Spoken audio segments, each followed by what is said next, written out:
Desde las 10 de la mañana en Perpiñán, la cúpula de Junts está debatiendo sobre el futuro de las relaciones con Pedro Sánchez. A puerta cerrada y con un hermetismo propio de las citas importantes, está previsto que sea a partir de las 5 de la tarde cuando hagan pública la decisión final. Desde el Partido Popular meten presión y aseguran a la formación catalana que es la hora de plantarse de verdad y no seguir cubriendo un gobierno corrupto. Desde Moncloa, calma tensa y silencio ante cualquier planteamiento que no vaya más allá de culminar la legislatura. Jordi Turull, el secretario general de Junts, ya avisaba el sábado que vienen momentos complicados, lo que podría ser el primer indicio de que esta vez van en serio. Porque sí, no es la primera vez que los de Puigdemont ponen contra las cuerdas al gobierno de Sánchez.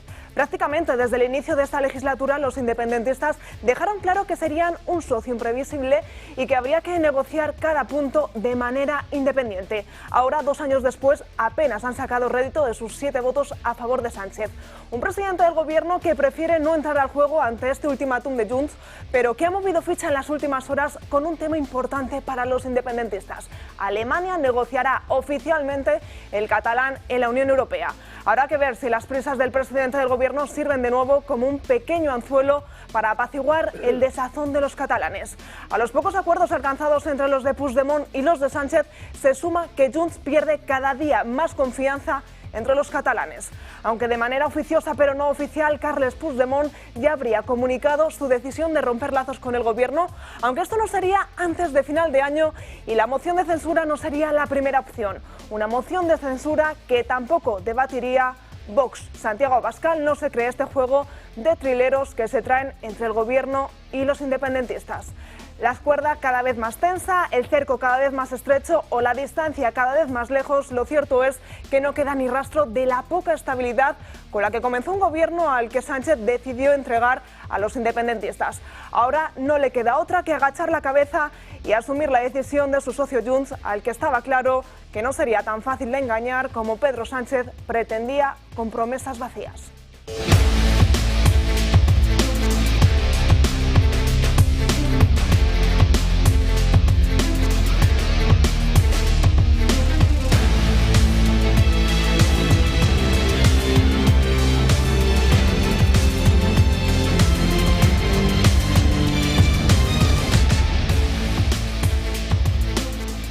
¿Qué tal están? Muy buenos días. 27 de octubre miramos el santoral para felicitar a San Evaristo. Por delante un programa en el que vamos a estar muy pendientes de esa reunión en Perpiñán de la cúpula de Junts, en el que veremos a ver si rompen unos lazos con Pedro Sánchez y el gobierno. Está previsto que a partir de las 5 den una rueda de prensa, den esa decisión final, pero nosotros estaremos muy pendientes de esa reacción, también de la reacción del gobierno, si es que se pronuncian o no al respecto, y también de Vox, porque este fin de semana conocíamos que Santiago Abascal no está a favor de debatir esa posible moción de censura porque lo consideran una propaganda de los catalanes. También muy pendientes estaremos de Valencia. Estamos a 2 días de que se cumpla ese primer aniversario de la tragedia de la Dana y ya se comienzan a celebrar esos primeros homenajes. Hablaremos también a lo largo de estas 2 horas de Milei, de esa gran victoria que obtuvo ayer domingo en las elecciones legislativas con un fuerte respaldo electoral, y en nuestro punto de mira también estará ese centro de Menas de Hortaleza, porque este fin de semana ha sido testigo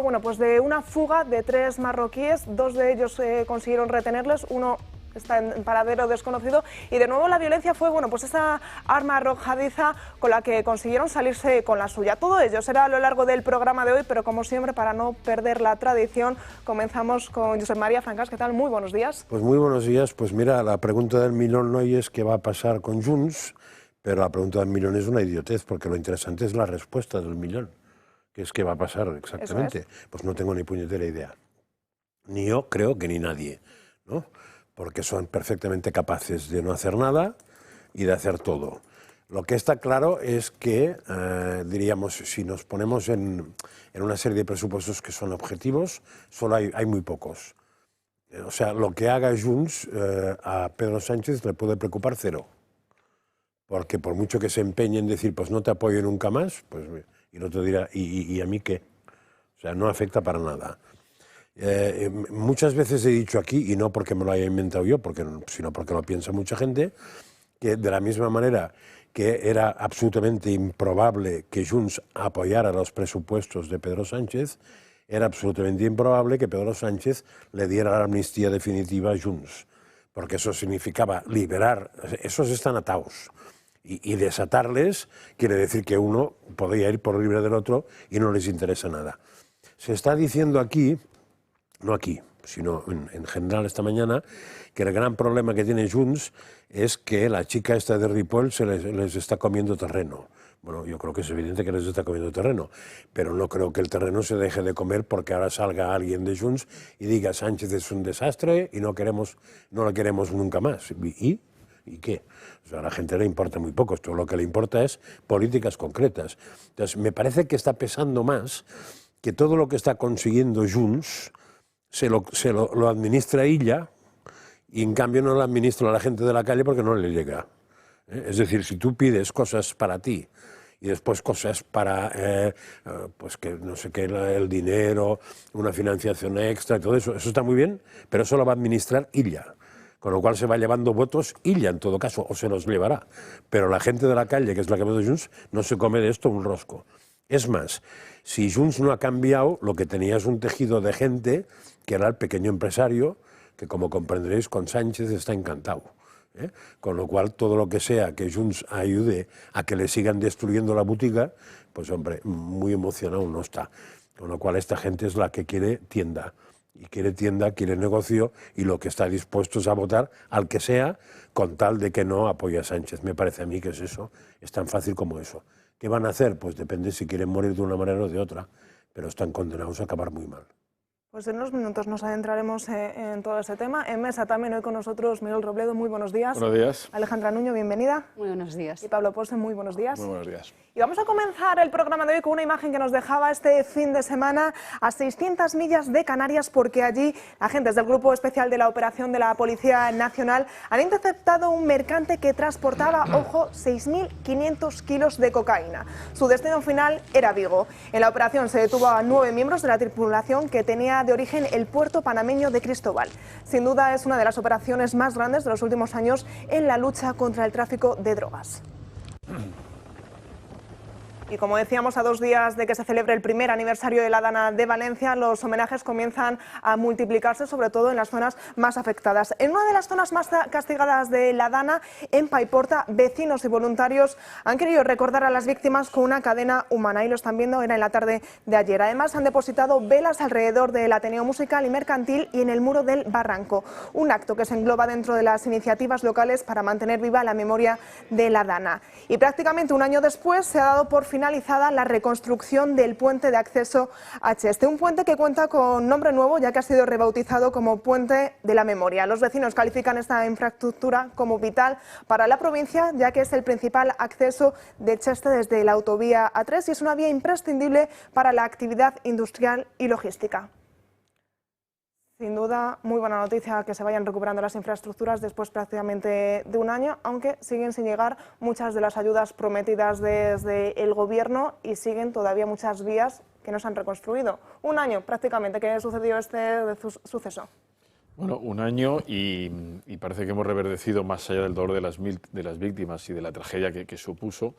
Es decir, de nuevo hemos centrado todos los cañones en Mazón, que tiene su parte y tiene una parte importante, porque además empieza a haber nebulosas, ¿no? Que si media hora para arriba, que si media hora para atrás, esto no lo contó, esto sí lo contó, y de nuevo nadie apunta al Gobierno central de ningún tipo de responsabilidad de la que parece que está eximido un año después, ¿no? Es decir, es curioso este fin de semana, especialmente un medio nacional, las 2 portadas que ha dedicado, absolutamente en línea con los ejes del presidente de Gobierno en sus mítines, ¿no? Ahora de lo que se trata es básicamente de vamos a castigar a las autonomías del Partido Popular, al Ayuso por sus residencias, a Castilla y León por los incendios, a Mazón ya, bueno, como decía el presidente, bueno, Mazón es Mazón, ya sabemos todos, Andalucía por los cribados y espérate lo que tardaremos en aparecer Murcia, Galicia, Cantabria o estas, ¿no? Y mientras tanto es espectacular, sin quitar un ápice de responsabilidad de Mazón,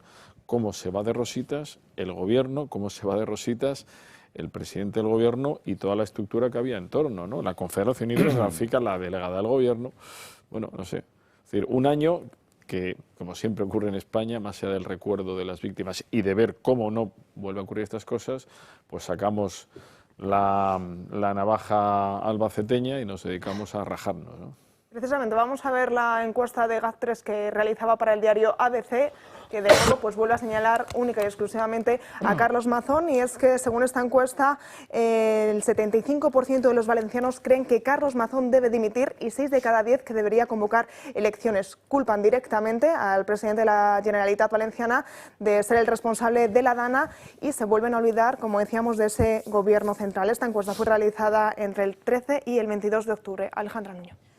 Pues a ver, totalmente de acuerdo con lo que estamos diciendo. Es incomprensible, ¿no?, que un año después estemos en esta batalla política, pero yo aquí voy a incidir, porque si bien es cierto que retumba en los oídos esa frase de si necesitan ayuda, que nos llamen, que hay que tener mucho cuajo para decir una cosa así, y que por cierto se nos llena hoy la boca con el tema de los 30 minutos o los 10 minutos de cortesía, de acompañamiento al parking de Mazón a la periodista, cuando este señor tampoco se fue del viaje que estaba en la India, que le pilló en la India y él no hizo nada y siguió con su vida normal.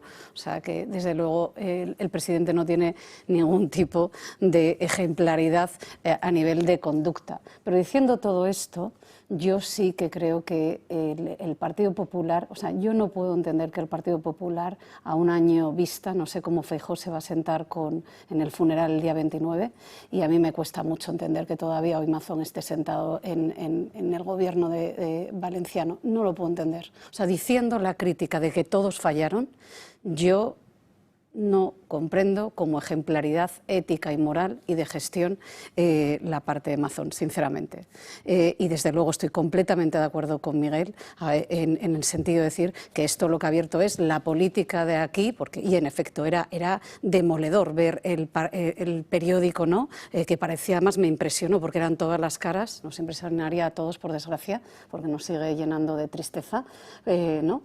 Pero diciendo todo esto, para mí no es un ejemplo en absoluto que Mazón siga en el gobierno. No lo es. Pablo. Sí.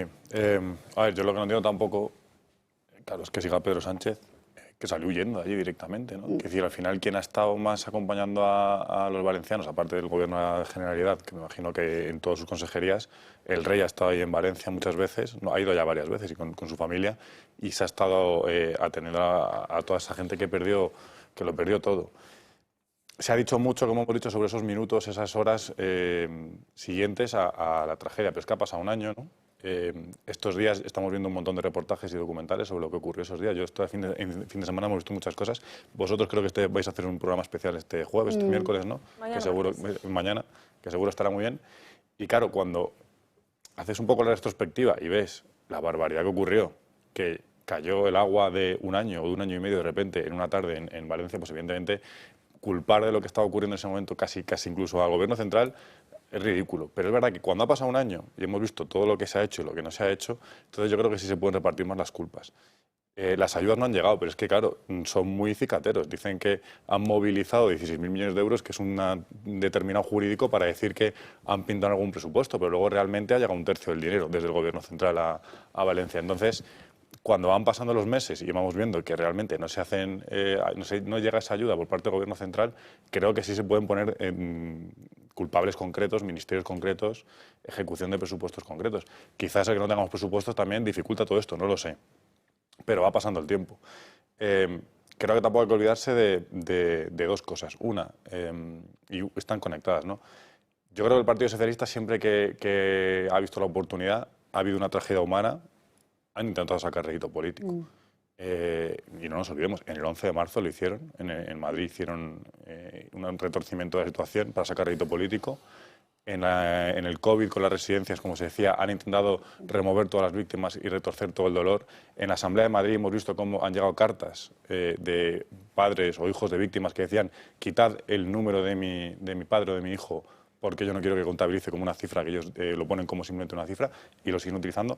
Lo han hecho ahora en Andalucía con los criados. El otro día, en la Asamblea de Madrid, nos decía una diputada, yo soy diputado en la Asamblea de Madrid, nos decía una diputada de Más Madrid que ponía en duda que el Partido Popular quisiese que hubiese poco cáncer, porque estamos como que estamos fomentando o evitando que la gente tenga cáncer, ¿no? O sea, se dicen cualquier tipo de barbaridades con tal de sacar rédito político. Y Y bueno, creo que es la marca de la casa del Partido Socialista y de la izquierda a la izquierda del Partido Socialista. Hoy había una noticia en el Confidencial, y ya cierro, que es muy interesante, que es, están diciendo que probablemente para las siguientes generales, hablaremos ahora de Junts, yo creo que esas generales van a ser en el 27, no va a haber moción de censura, pero bueno, en esas elecciones generales el Partido Socialista se está planteando ir en coalición con Sumar para sacar más rédito político en algunas provincias, porque son lo mismo. Porque el Partido Socialista lleva 20-25 años, desde 2004, siendo la izquierda del PSOE, siendo una izquierda radical, siendo una izquierda que no tiene escrúpulos y que puede utilizar cualquier cosa. Entonces están completamente podemizados y ya PSOE, Sumar, Podemos son la misma cosa. Y lo van a utilizar siempre. Y lo de la Dana creo que es un ejemplo de utilización de una crisis para rédito político. A 2 días de que se cumpla este primer aniversario de la Dana de Valencia, queremos recuperar el testimonio que hizo el escritor Santiago Posteguillo, que como miles de valencianos sufrió en primera persona, bueno, pues esa tragedia y sobre todo ese sentimiento de abandono. Escuchen lo que decían unos días después de que ocurriese esa Dana. En este momento me van a permitir que haga un exordio, porque yo estoy revisando esta conferencia a las 18:40 del 29 de octubre. Y me interrumpe mi pareja y me dice que su hermana dice que subamos arriba. Y subimos a la terraza. Estamos a unos 50 metros del Barranco del Pollo. Y se está desbordando. Y no ha llovido en Paiporta. Y nadie ha avisado.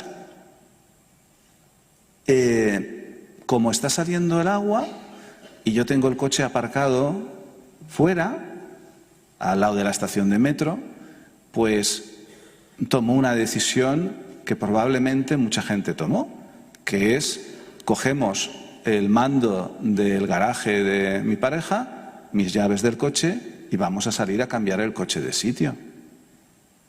Así que bajamos las 6 plantas, pero cuando ya bajamos hay toda una lámina de agua de aproximadamente 1 palmo que cubre toda la plaza.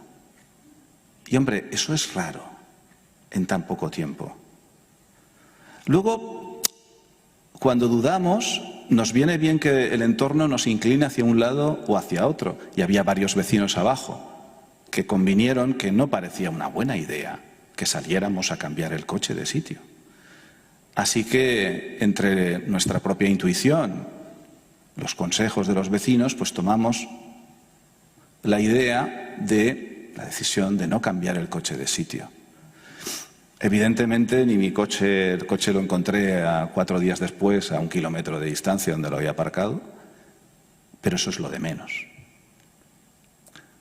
Lo impresionante es que en 13 minutos había un torrente brutal de 2 metros de agua sin control, arrastrando ramas, árboles, coches, todo. Se llevó por delante una nave industrial que estaba enfrente de nuestro edificio. En el edificio donde estábamos nosotros, gracias a Dios, pues el que lo construyó era el padre de mi pareja. Se ve que para sus hijas decidió hacer el edificio bien hecho. Pero se llevó no la puerta del portal, la puerta del portal, todo el muro de la fachada, la pared con el local de al lado, todo el local de al lado, por cierto, una librería, la Moiseranga. Yo tuve miedo por la estructura del edificio. 6 horas sin parar de torrentera. Vimos a gente desaparecer en el agua. Nos acostamos sin luz ni agua, pensando que, lógicamente, al amanecer estaría la Guardia Civil, estarían los bomberos, el ejército. Pero al amanecer no había nadie. Sí, había el cadáver en mitad de la plaza de una joven china a la que yo recuerdo haberle comprado en su bar, en la plaza, alguna vez alguna botella de agua, pues cuando se me olvidaba comprar agua mineral, con la que algunas sonrisas he intercambiado porque la mujer no hablaba mucho español, muerta. Y al lado su madre velando el cadáver. Pero no había policía, ni ejército. No vino nadie en todo un día. Los coches estaban volcados, todo lleno de barro, silencio, miedo. cae la noche, no viene nadie, hay saqueos. No sé si han visto la película La Purga, es lo mismo, lo mismo. Pero el segundo amanecer vendrán. Amanece, no viene nadie, no hay nadie. Solo han retirado el cadáver un poquito más adentro, en un bajo que han podido vaciar los vecinos. ¿Cómo puede ser que en 48 horas no venga nadie? ¿Alguien me lo puede explicar? ¿En España? ¿Siglo XXI?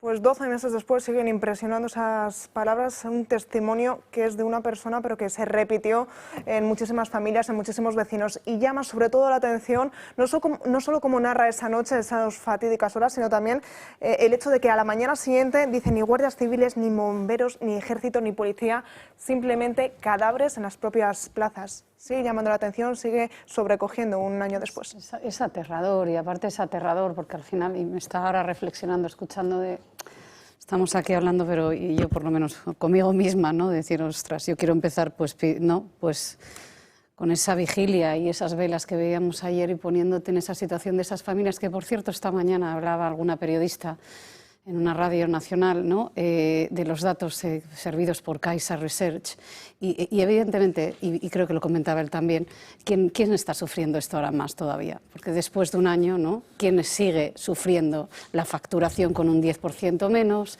Es decir, encima ahora las moratorias de las hipotecas acaban, ahora hay que empezar a pagar casas. O sea, te dieron un año de moratoria y ahora esta gente tiene que empezar a pagar una casa que no va a estar reconstruida hasta dentro de a lo mejor de 4 años. Esta es la realidad.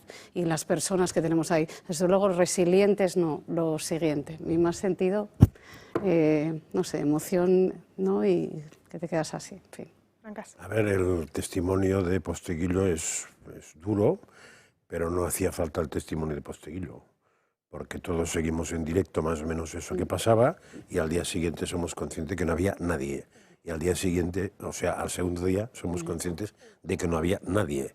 Y los bomberos franceses son conscientes, que también lo hemos puesto, de que no había nadie, etcétera, etcétera, etcétera, ¿no? O sea, esto fue un desastre. Yo tengo claro que el hecho de que Mazón no dimitiera inmediatamente, o al menos se apartara de alguna manera claramente, pues ha sido un error de bulto, que ha impedido muchas cosas y sobre todo que ha puesto el foco en Mazón. De hecho, hoy sale una encuesta en que no sé cuántos valencianos, incluso de los que votan al PP, siguen sin entender por qué este señor está allí.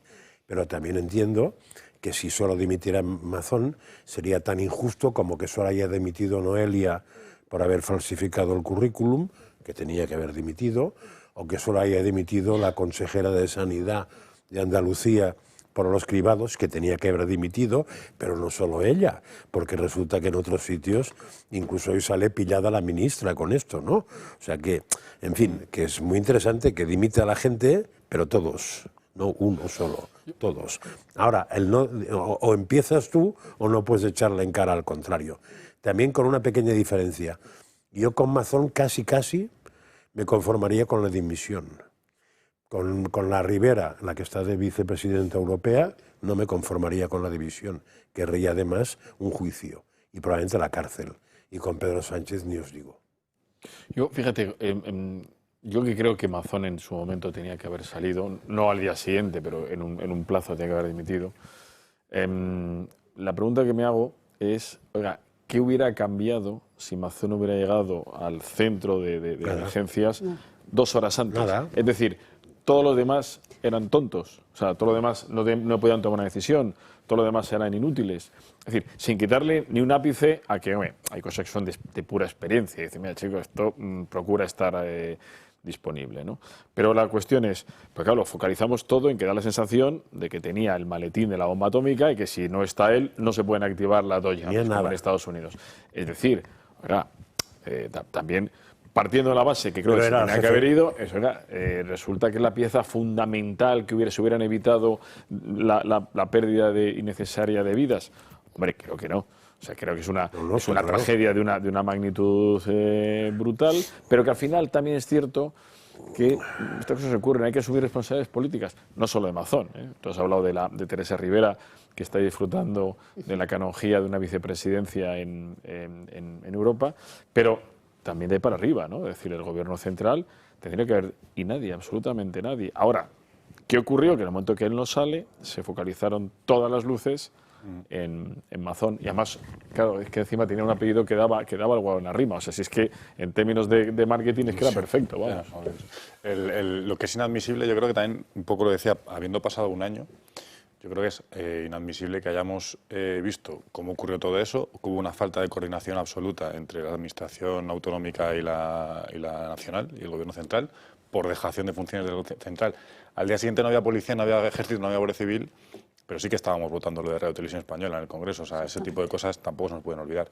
Pero cuando han pasado 6 meses de la Dana y tenemos unos incendios en España y las comunidades autónomas están predispuestas, porque por ejemplo Madrid mandó bomberos a Castilla y León este verano para apagar incendios, y hay ausencia de una coordinación nacional 6 meses después, y estamos otra vez, estamos en lo criminal, es decir, a lo mejor hay que pedir responsabilidad de otro tipo por dejación de funciones. Cuando te cae un océano entero, es verdad que en las horas siguientes no puedes hacer nada.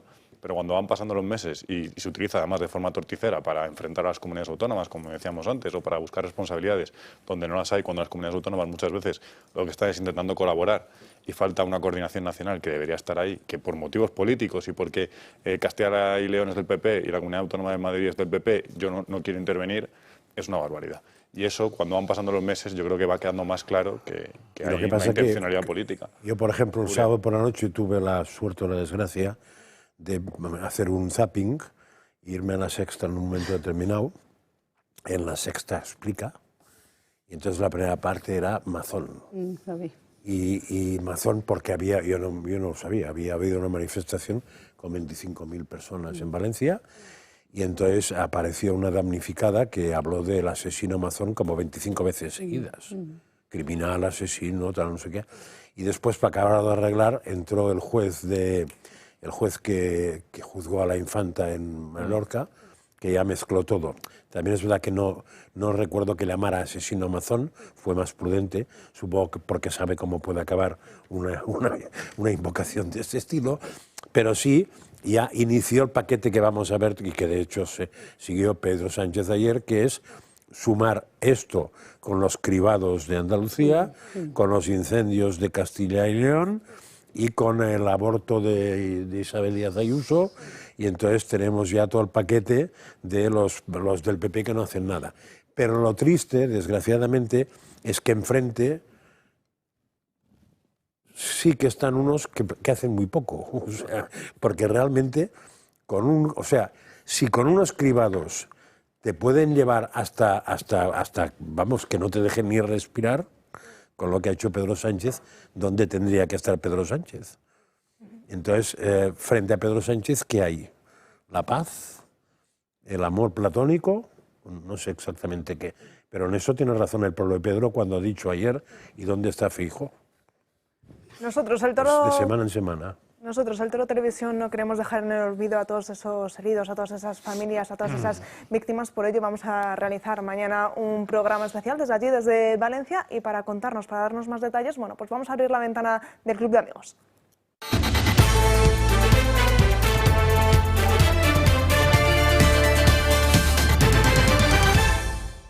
Pablo Cruzado, muy buenos días.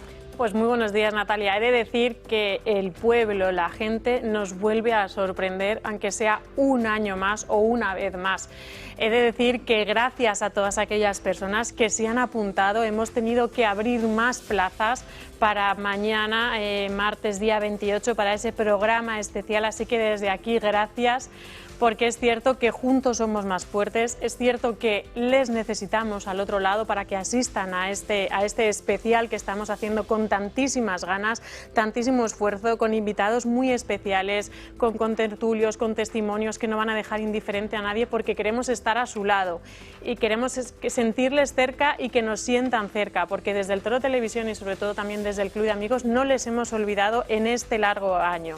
Nosotros es cierto que las Telepedros y todas propuestas, ahora se apuntan las medallas, vamos sacando esas ayudas, pero las ayudas no han llegado. Y desde el TRO Televisión y sobre todo mañana queremos alzar la voz con ustedes para que lo oiga todo el mundo, las grandes mentiras que este gobierno bueno, pues hace y las enmascara siempre de verdad. Entonces, para eso les necesitamos. Como he dicho, hemos abierto más plazas para que nadie se quede sin su plaza, porque de verdad que juntos somos más fuertes. Será mañana, martes 28 a las 7 de la tarde y luego cenaremos con todos ustedes. El equipo del Toro Televisión que se desplaza allí cenarán con todos ustedes, con Julia Ariza, José Javier Esparza, don Luis del Pino, José Ramón Ferrandiz, bueno, muchísima gente que estará allí para acompañarles y sobre todo para escucharles, para, bueno, para decirles que no están solos, que desde aquí siempre tendrán ese altavoz que tanto necesitan en estos momentos. Poquitas plazas, Paula, pero para los más rezagados, ¿dónde se tienen que apuntar? ¿Qué tienen que hacer para conseguir esas últimas plazas que quedan? Para todas aquellas personas que quieran asistir, siempre sacaremos plaza. Lo único que tienen que hacer es llamar a ese número de teléfono al 916162464, escribirnos un correo electrónico a clubdeamigos@clubdeamigos.org y si ya son muy dichos con las tecnologías, pueden hacer una foto a ese QR e ir rellenando el cuestionario, que es muy sencillo, y en esta forma bueno, confirman su plaza, reservan su plaza. Pues Paula, muchísimas gracias. Te esperamos ya a la vuelta para que nos cuentes lo fantástico de esta cita. Gracias a vosotros siempre y de verdad animar que no hay más ejemplo que el ejemplo que está dando el pueblo valenciano, que siempre está unido, y de verdad que gracias a todos aquellos que nos veremos mañana y nos acompañan en este especial. Pues anímense a una cita tan especial como la que va a tener mañana en Valencia a partir de las 7 de la tarde. Nosotros nos vamos a la primera pausa publicitaria, pero enseguida seguimos aquí Dando Caña. A menos 25 de la tarde seguimos en directo y vamos con una última hora porque comienzan a aparecer las primeras reacciones a ese encuentro de Junts con su cúpula en Perpiñán, y es que Puigdemont habría anunciado a los suyos la ruptura total, la ruptura de relaciones con el gobierno, con Pedro Sánchez, y ahora sobre la mesa estaría llevar o no a cabo esa moción de censura. Puigdemont asegura que ha llegado el momento de romper, ya que el Partido Socialista se ha reído de ellos. Como veníamos diciendo desde el comienzo del programa, desde las 10 de la mañana, la cúpula de Junts está en Perpiñán debatiendo sobre esa relación con el gobierno de Pedro Sánchez. Sobre la mesa, la decisión o no de romper el gobierno. Conocíamos ahora mismo que Puigdemont habría dado el visto bueno a romper esos lazos, a romper el gobierno, y ahora debatiendo estarían sobre llevar o no a cabo esa moción de censura. En un principio, la ruptura no sería antes de final de año. Y, como decíamos, esa última hora estaría la moción de censura debatiendo y podría ser una de las noticias que den a partir de las 5 de la tarde. En principio se conocía que Puigdemont estaba a favor de romper esos lazos. El que les ha tomado el pelo tampoco creo que haya que ser muy inteligente para saberlo. Es más, es que se lo ha tomado este fin de semana, porque con el tema alemán y el idioma, lo único que ha hecho falta es que haya gente que haya llamado a los alemanes para que les expliquen que es mentira. O sea, el famoso acuerdo de vamos a... Con lo cual, eso ya es la puntilla, pero les han tomado el pelo continuamente. A mí me da la sensación, de todos modos, de que la moción de censura es tarjeta roja y lo que le gusta a Puigdemont y compañía es jugar con tarjetas amarillas. Que es sí, pero no, o sea, es alargar la amenaza, porque alguna cosa aún pretenden sacar. O sea, no quieren... Lo que está claro que no va a haber ningún apoyo, no va a haber presupuestos, pero eso tampoco, ya he dicho que no hacía falta ser muy listo para saberlo, pero en cambio alguna cosa como por ejemplo el tema de la reincidencia o algún tema que ayude al pequeño comercio, se lo quieren sacar como sea, ¿no? Con lo cual ahí no creo que sea hoy decir se ha acabado. Y parece ser que la propuesta Roca, que por ahí ha corrido, pues no está clara por parte de Roca, aunque Roca suele ser un comodín siempre. Acordaos, no sé si os acordáis, que cuando salió el folleón de la infanta y Urdangarín, la solución que se optó, es porque interviniera un bufete que era Roca, que no intervino Roca, pero el nombre que se puso no fue Roca. Roca no pintó nada en aquel hecho, pero el bufete sí. La imagen era Roca porque es un personaje que más o menos todo el mundo acepta que es más equilibrado que el resto. Y, hombre, evidentemente, bastante más inteligente que todos los otros, sumados y multiplicados por no sé exactamente qué número. Y lo digo con conocimiento de causa. Pero vamos a ver, sí, pero lo de Roca, vamos a ver, eso de estas cosas que vas lanzando por ahí y entonces nos tiene entretenidos. Un señor con 80 y... 85 años, toisón de oro. Es decir, se va a meter a la grasa, a la merdé. Nunca se sabe, porque acuérdate que Roca rompe con Pujol. ¿Por qué rompe con Pujol Roca? Porque Roca tenía la teoría de que el Convergencia tenía que participar en la gobernabilidad de España. Sí, pero que Pujol cumple. no. Pero O sea, no olvidemos Roca también siempre ha querido... la biología. 86 años en abril. Sí, claro. Es decir, chico, tampoco tienes. Ahora, es cierto, vamos a ver. Esto es un. Yo estoy contigo, es decir, lo que van a hacer aquí seguramente es decir que no cuente con nosotros, pero no van a ir a una moción de censura. Porque además una moción de censura puesta en marcha por esta gente, ¿habría que ir? Seguramente no, porque al final va a haber en algún sitio, hay un papelito con una serie de condiciones. Con lo cual, oiga, usted lo que vamos a hacer nosotros, el resto del Parlamento, es el juego. Si usted no quiere apoyarle, ¿qué es lo que va a hacer? Oiga, nosotros ya nos vamos a apoyar. Y lo que pasa es que no negociaremos cositas en momentos oportunos y ahí os lo busquéis. Sí, pero en eso, si hacen eso, que es lo más probable, ¿en qué cambia mañana de hace una semana? Que somos, nada. Sí, que somos maduros. Nada. No, somos súper maduros. Nada. Pero fíjate, no te olvides que es un partido La gente de teatro está harta. que está gestionado, entre comillas, por viejos, por gente mayor. O sea, no es por gente joven, que hubiera sido mucho más revolucionaria y hubiera sido... O sea, es como un PNV. No, Nogueras no parece mi abuela. No, pero, sí, pero la cúpula no es Noguera. O sea, la cúpula sí, Noguera sí, pero tiene otros tres. La cúpula Sí. no tiene mi edad, ¿eh? No, pero que son gente que su planteamiento es mucho más conservador. Es decir, es como el PNV. Oiga, el PNV es una gerontocracia. Es decir, no encuentras un joven ni atado. ¿Qué ocurre? Que el planteamiento que haces es conservar. Porque además, como nos hemos convertido en una sociedad, en una mercantil, en una sociedad anónima, tenemos muchas bocas que alimentar. Oye, alarguemos de esta manera hasta donde se pueda y ya veremos. Sí, pero, lo valiente que hubiera sido y lo otro razonable, señor, hasta aquí hemos llegado. Sí. Tenemos a una fuerza en Cataluña que nos está creciendo cada día más. El agua ahora mismo, volviendo al desgraciado caso, lo tenemos en los tobillos. En junio lo tendremos en la cintura y en septiembre estamos ahogados. Pero Con lo cual, cuanto antes. voy a tirar un momento del hilo tuyo que dices las bocas que alimentar. Mira, las bocas que alimentar que dependen de Sánchez ya no existen. Porque son las que gobernaban Cataluña, ya no están. O sea, todo lo que sería el entorno del partido en plan Generalitat y eso desapareció. Están todos en Madrid. Desapareció. El PSOE está todo en Madrid. Pero desapareció. Esta gente de Convergencia ya no existe. Lo que existe ahora es el poder local. Y justo el poder local tiene claro que cuanto más cerca de Sánchez, menos va a durar. O sea, justo los que tienen pánico ahora mismo son el poder local, porque el otro ya ha desaparecido. Los consellers, toda la panda de que eran cientos y cientos y cientos, esos ya han volado todos, ya se han buscado las castañas por otro sitio. O se han cambiado de sitio. Pero lo que queda, que es el local, es el que está temblando ahora.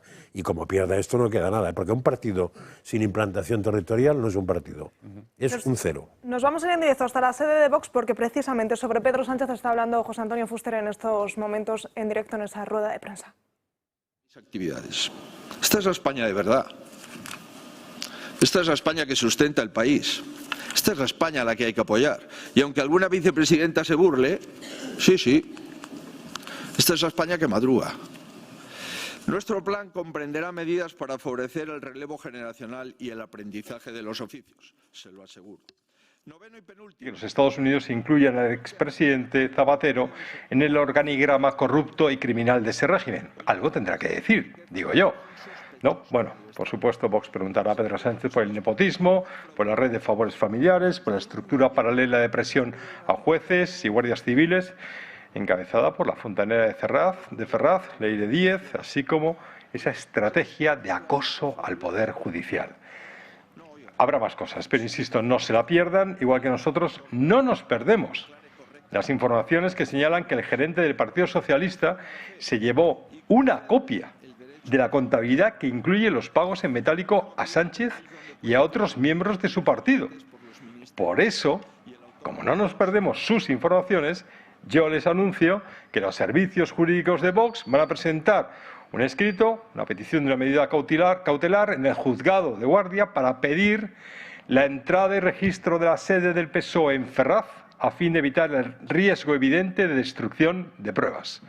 Igual que vamos a pedir una orden de entrada y registro en los domicilios particulares de todos aquellos cargos del Partido Socialista que puedan haber tenido acceso a esa contabilidad. Esta es la labor de Vox, una oposición implacable al gobierno de corrupción en los juzgados, en las Cortes Generales, en los parlamentos de toda España y hasta en el municipio más pequeño de nuestra nación. Y mientras Vox, porque no sé si lo saben que solo queda Vox, realiza la única oposición frontal al gobierno de corrupción, que tenemos para rato, ¿no? Lo dijo el otro día la castelar de AliExpress, que parecemos como vicepresidenta, doña Yolanda Díaz. Tenemos que soportar, mientras tanto, que el Partido Popular, en una campaña algo coordinada, por lo que parece, lance en las entrevistas la idea de que Vox quiere acabar con Feijóo y no sé qué pincitas que no existen. Este fin de semana, 2 entrevistas en 2 medios distintos a Alma Azcurra y a Esther Muñoz y el mismo titular, que nosotros nos queremos cargar al señor Feijóo. No, de verdad, les animamos a los populares a que se dejen de victimismos y tonterías, que se centren en la gestión, que bastante tienen, porque se les está cayendo el mito de la gestión, igual que se cayó el mito de los 100 años de honradez del Partido Socialista, que se dediquen a arreglar el desastre de los cribados de cáncer de mama, el desastre de los incendios forestales, a rectificar sus políticas de fanatismo climático, que tienen un efecto desastroso, por cierto, sobre la economía de España y también directamente sobre el bolsillo de los españoles. Y yo ya, si puestos así, animo al señor Feijóo a que se lea una entrevista, una de tantas que le han hecho estos días al exministro y expresidente del Congreso, Federico Trillo, muy interesante, cuando le piden que recomiende un libro al señor Feijóo y le dice algo así parecido a Julio César, para que vea que lo que le rodea no es siempre tan leal.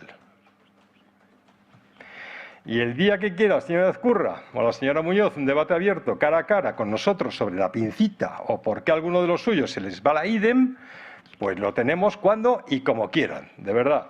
Y bueno, y por supuesto no voy a concluir mi intervención sin transmitir nuestro enorme dolor en el primer aniversario dentro de 2 días de la cota fría en Valencia que tantas vidas segó. El 29 de octubre de 2024 fue la constatación del fracaso del Estado autonómico. Aquel día, como todos los siguientes desde hace un año y los que quedan, aquel día fue una catástrofe nacional, que debería haber sido tratada como una emergencia nacional y una respuesta nacional. La incompetencia de unos no tapa, y jamás lo hará, la culpa de un gobierno de España que abandonó a los españoles. Y me pongo a su disposición para cualquier pregunta que me quieran hacer y les doy las gracias por la atención. Hola, buenos días, portavoz. Muy buenos días, ¿cómo está? Bueno, hace una hora más o menos ha salido Puigdemont desde Francia y ha comunicado que ha llegado el momento de romper con Sánchez. No sé si con esto ven más factible ahora o más probable desde Vox que haya un adelanto electoral por esa acción de Junts. Muchas gracias. Verdad. Es que ya tengo unos años, de verdad, que no. Esa táctica de siempre, del separatismo. ¿Qué pasa? ¿Que tienen que sacar la cabecita ahora porque les va fatal en las encuestas internas estas que tienen? ¿O en Cataluña alguien les está comiendo la tostada? Nosotros no vamos a perder ni un minuto. Ni un minuto, ni 30 segundos. En hablar del señor Puigdemont, que solamente es un prófugo de la justicia, lo que tiene que hacer es entregarse, pasar a disposición judicial e ir a la cárcel. Por golpista y por ladrón. Entonces, sus problemas son suyos. Nosotros, con él, nada. Cero. No nos vamos a dedicar a eso. El día que alguien presente una moción de censura, y si no me fallan las cuentas, ahora mismo solamente la podría presentar el Partido Popular, pero no quiere, diremos exactamente cuál es nuestra posición. Pero vamos, con los separatistas, de verdad. No, gracias.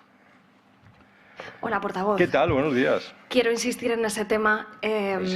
No sé cómo cree que afecta esa decisión de Puigdemont a lo que queda de legislatura. Y también, aún así, el Gobierno ha declarado que el Partido Socialista ha declarado que la intención del Gobierno es aguantar. También cómo valora esto. Y en cuanto a la moción de censura que lo nombraba usted, si han cambiado las condiciones de Vox para apoyar esa hipotética moción de censura, si la presenta el Partido Popular. Gracias. No, perdón. Insisto en que nos importa poco lo que la posición de Puigdemont o de los suyos. La posición del señor Puigdemont que nos importa a nosotros es exactamente sentado en una celda, en un camastro. Esa es la posición que a nosotros nos interesa. En cuanto que el Partido Socialista quiere aguantar, ya lo sabíamos, y que pueden aguantar perfectamente, porque solamente lo van a hacer a base de decretos y de regalías, y van a ofrecer, van a comprar las voluntades o van a acceder al chantaje de los separatistas. Lo que quede de legislatura, son capaces de todo. Hombre, ahí se han pactado con Bildu, por Dios, todo, pues es que son capaces de todo. Van a pactar con todo el mundo. Entonces, ¿el PSOE que va a aguantar? Sí, nosotros lo llevamos diciendo mucho tiempo. Por eso la primera intervención que yo hice aquí en rueda de prensa, que creo que fue ya hace como 19 meses, alguien me dijo, bueno, el señor Feijóo dice que el gobierno del partido... Y yo, ¿qué gobierno? ¿Qué gobierno? Que no va a haber ni gobierno ni gobierna, que no va a haber nada de todo eso, que estamos muy lejos todavía de unas elecciones yo insisto,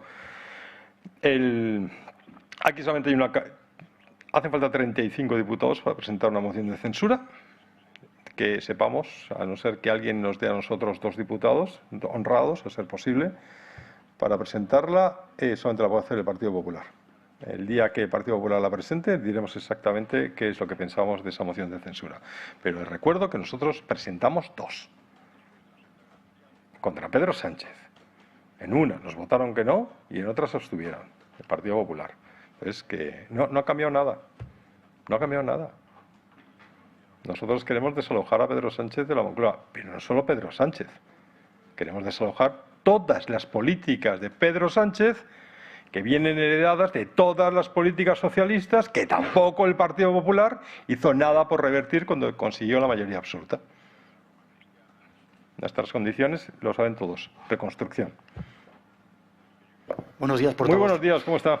Yo querría preguntarle qué está pasando realmente en Aragón, porque sabemos que bueno, hay diferencias para los presupuestos en distintas comunidades, pero en Aragón el nivel de enfrentamiento y de enconamiento con el Partido Popular... Pues lo escuchábamos en directo las palabras de José Antonio Fuster sobre esa posible moción de censura presentada por los de Puigdemont. Tiene claro que no les van a dedicar ni un minuto porque donde quieren ver a Carlos Puigdemont es en la cárcel por golpista y ladrón. Aseguran que solo valorarán una moción de censura si lo presenta el único partido que en estos momentos podría, que es el Partido Popular, pero hasta entonces no hacen ningún tipo de valoraciones. Pablo, primeras reacciones a estas palabras.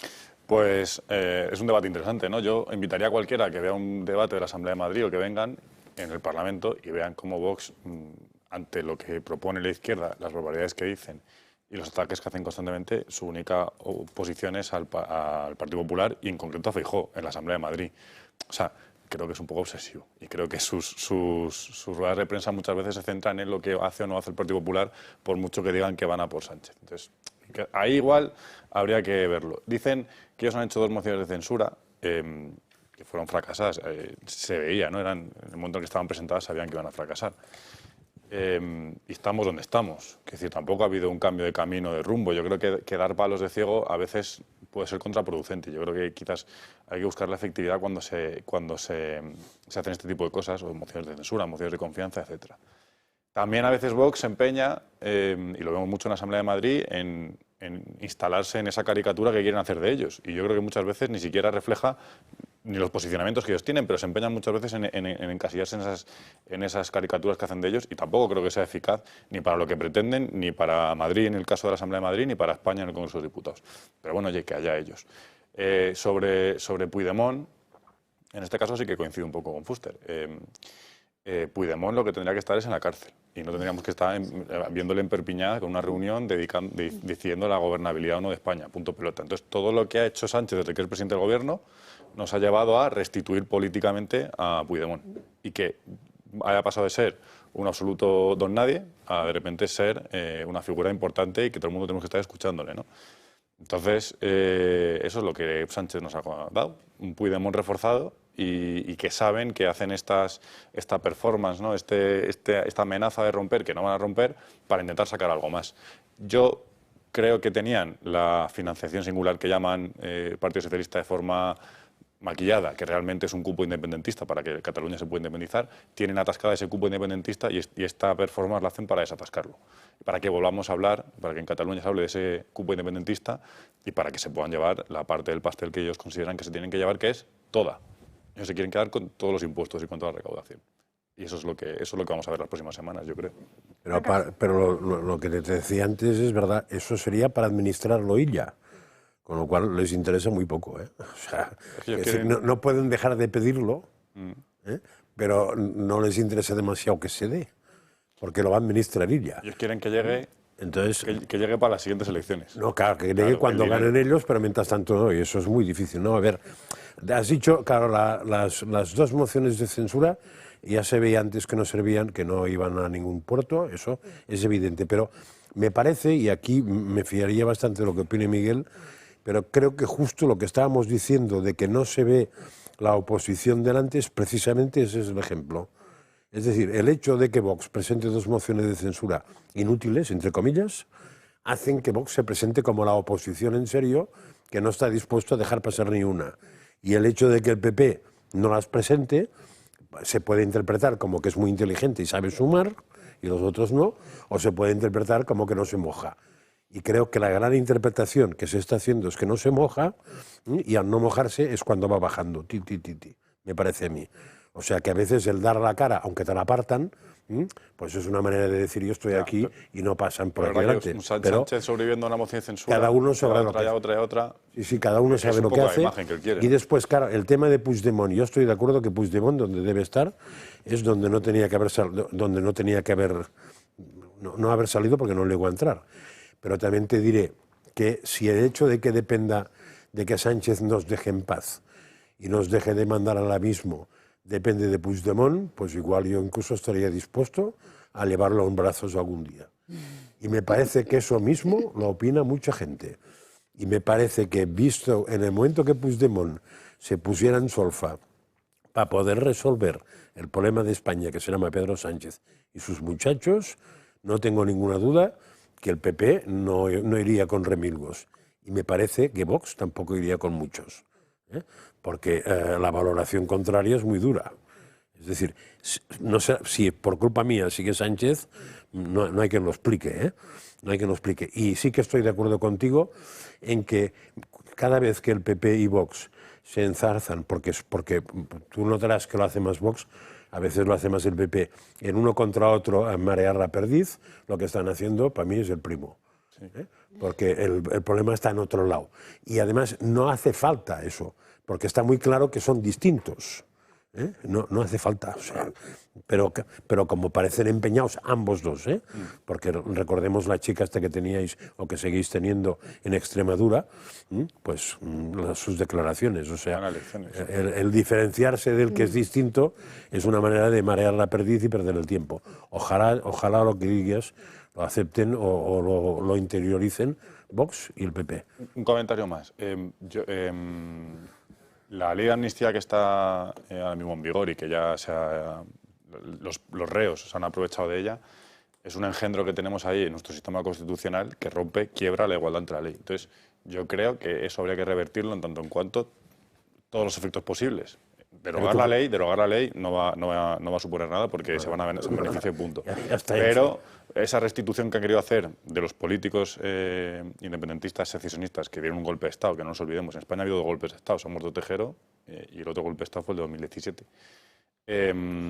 Restituirles políticamente yo creo que no, en ningún caso. Yo creo que Puigdemont, si se le puede volver a juzgar, que se le vuelva a juzgar, y si tiene que entrar en prisión, que entre en prisión. Y lo mismo con Junqueras y con toda la tropa. Ya, pero esta ley no ha... Por defensa del Estado de Derecho. Primero que es irreversible, o sea... Sí, a ver, la ley no es irreversible, los efectos sí, porque el reo se lleva los efectos buenos siempre, con lo cual así ya está. Y 2, y ahora la frase, para que no se me enfaden los que me dicen que digo tacos, no sé cómo decirlo eso exactamente, pero que no hay arrestos o no hay hormonas ni un partido ni otro para echar esta ley atrás, de los que podrían echarla.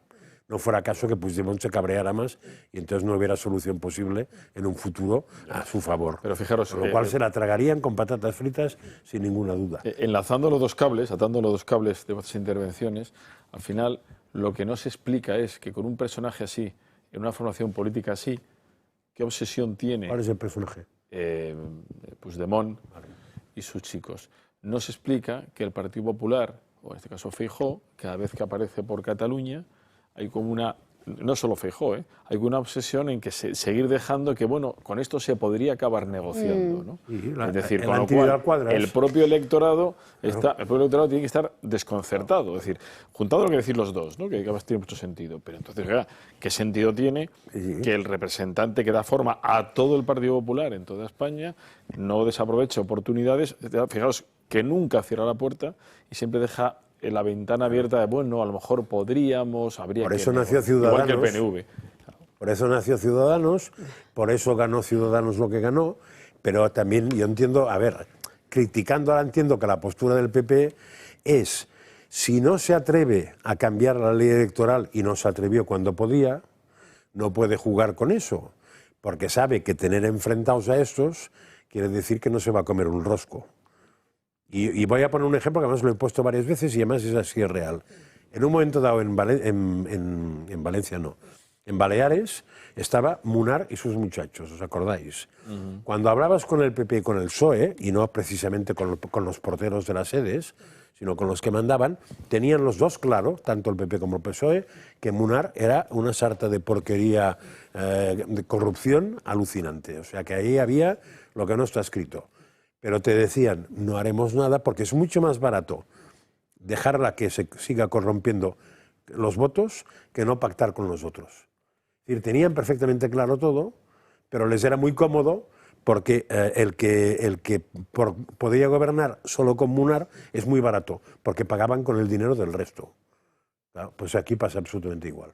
Vamos a seguir debatiendo sobre toda esta situación, pero será a la vuelta de publicidad. Antes les recuerdo que hay heridas que el tiempo no ha cerrado. Un año después de la Dana, muchas familias en Valencia siguen luchando por reconstruir lo que perdieron y por ser escuchadas. Por eso el Toro Televisión viaja a Valencia con un programa especial que busca recordar, denunciar y acompañar. El 28 de octubre, mañana, venga y forme parte del público en este evento en directo donde recuperaremos las voces que el silencio quiso borrar.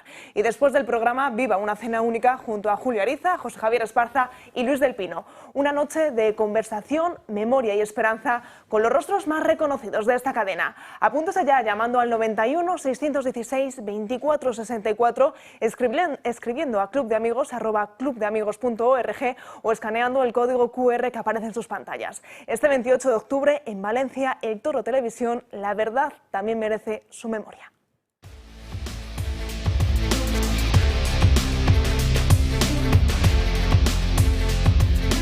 1:05 de la tarde seguimos en directo sobre la mesa debatiendo sobre qué pasará con el gobierno tras conocer esa última hora de que Puigdemont habría anunciado a su cúpula el hecho de romper todo tipo de relación con Pedro Sánchez y su gobierno. Alejandra Nuño. Bueno, yo por rematar y por añadir a todo lo que vienen contando mis compañeros, vamos a ver, la hora del cambio, no sé muy bien qué significa esta hora, porque yo creo que no va a significar nada más allá del paseo y la escenografía. ¿Verdaderamente qué ha apoyado Junts al gobierno? Pues no lo sé, porque yo creo que siempre lo ha apoyado su verdadera conveniencia. O sea, no tengo muy claro lo que han hecho durante este tiempo.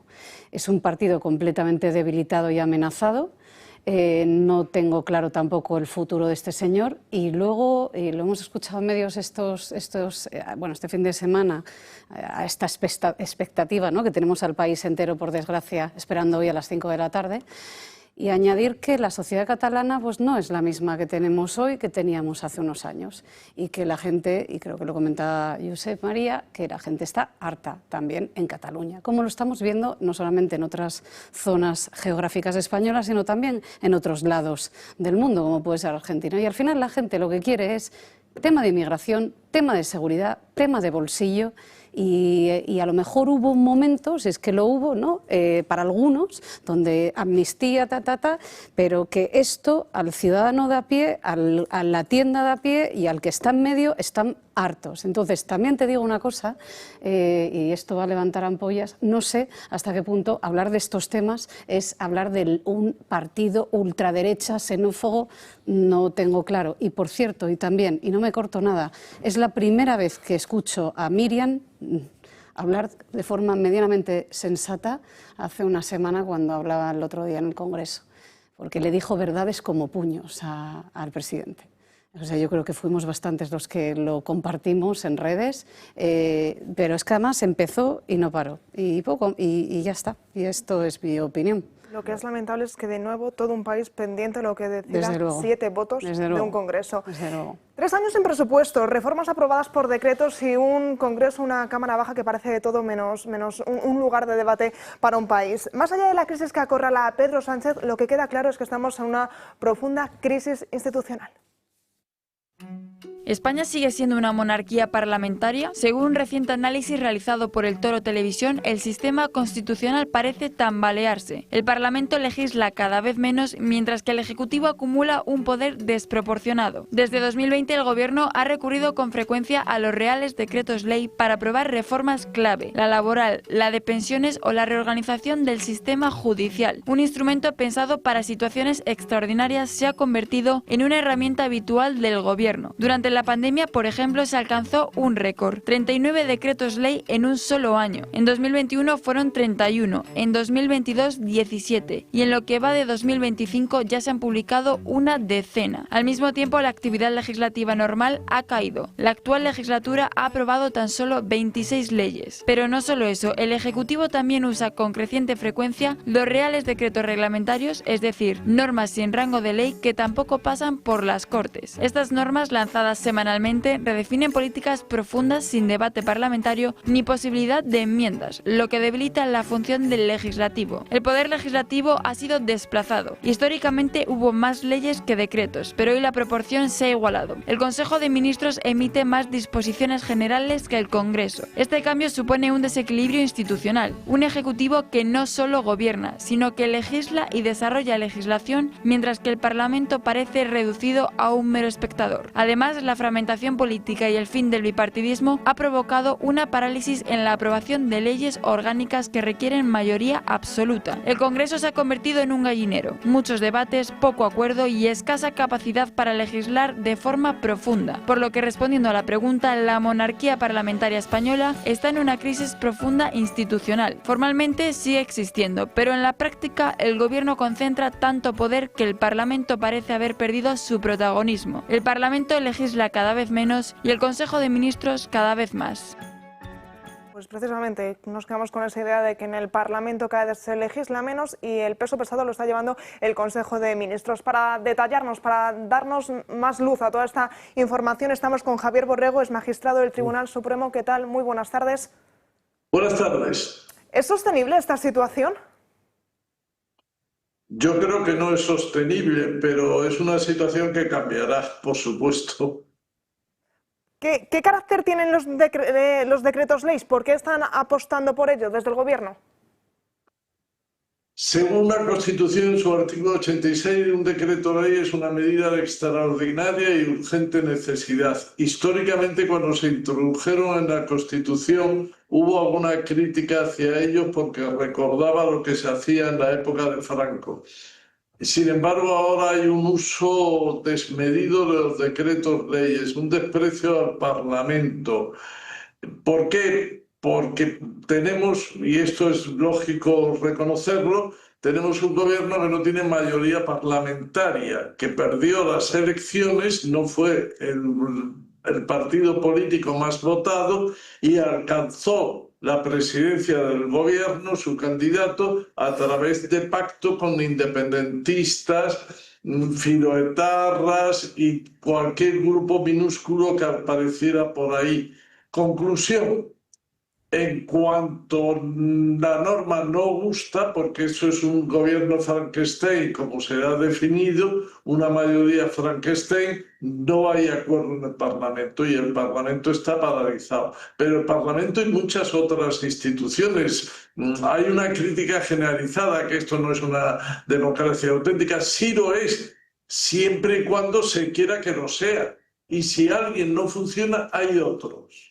Mire, yo me voy a permitir recordarle lo que pasó. Hay una crítica abundante al Tribunal Constitucional, si es un apéndice del gobierno, si el gobierno aprueba la amnistía porque se la piden los 7 votos de Puigdemont, y entonces, mire, vamos a ser serios, si cada uno asume su papel, el asunto funciona. Acuérdese de los seres. El Tribunal Constitucional anuló las sentencias andaluzas y ¿qué ha hecho la Audiencia Provincial de Sevilla? Plantear una cuestión prejudicial con gran escándalo de muchos ante el Tribunal de Justicia de la Unión Europea. ¿Qué es lo que yo quisiera decir? Que ante lo que está ocurriendo hay una doble posibilidad. O bien, esto es un desastre, esto no funciona, la Constitución no ha previsto esto. No es cierto. Esto funciona si queremos que funcione, si cada uno quiere que funcione en su puesto. Los magistrados, y aquí tengo que decir, aunque no me gusta decir en lenguaje inclusivo, porque son mayoría, las magistradas de la Audiencia Provincial de Sevilla han cumplido su deber y han planteado el asunto ante el Tribunal de Justicia. Si cada institución cumple su deber, esto funciona. Ahora, si nos dedicamos a lamentar, no, esto no funciona, etcétera, no tenemos arreglo entonces. El Ejecutivo está dando un buen uso de los reales decretos porque su función no tiene como carácter de ley, pero sin embargo sé que se está utilizando para sacar adelante políticas públicas de gran calado. Me permite que le diga, cuando se discutió el artículo 86 en la Constitución, decía, eso es franquismo puro y duro, el decreto ley. Si quiere usted, le contesto, el gobierno con los decretos leyes está actuando de la forma que en aquella época se decía franquista. ¿Hasta cuándo va a ser sostenible? Decíamos, comenzamos así la entrevista, pero el gobierno, ¿hasta cuándo puede seguir con esto? ¿Puede tirar toda la legislatura haciendo este tipo de política? Hasta que la gente despierte, haya una mayoría ciudadana que se dé cuenta que esto no es sostenible. Y mire, no sé usted, pero a mí me ha tocado soportar atascos del AVE en varias estaciones. Y cuando he visto 200, 300, 1000 personas allí acumuladas y amontonadas, digo, bueno, aquí alguien da un grito, rompe un cristal y se puede ocasionar un desastre. Pues algún día puede que pase eso si no estamos... Este es un pueblo que tiene una larga historia, aguanta, pero en algún momento, por lo más mínimo, por unos centímetros de una capa, se organizó un motín de Esquilache. ¿Cuándo el pueblo se va a enfadar? No lo sé, pero le está tocando ya, parecen muchas cosas sensibles. Yo veo a los jóvenes que están absolutamente irritados, no tienen un sueldo ni un trabajo decente, conseguir una vivienda es imposible y luego, para más chiste, el Ministerio de la Vivienda hace un anuncio de un piso compartido por ancianos. Vaya futuro nos espera. Javier Borrego, junto a mí está Josep María Francas, que tiene una pregunta para usted. Bueno, oye, Javier, normalmente tengo muchas y a veces se las hago directamente y me las contesta todas, pero es que ahora viene un momento muy interesante, que es la dimisión del presidente del Tribunal Constitucional. Y parece que ahí va a haber ambiente. ¿Qué prevés?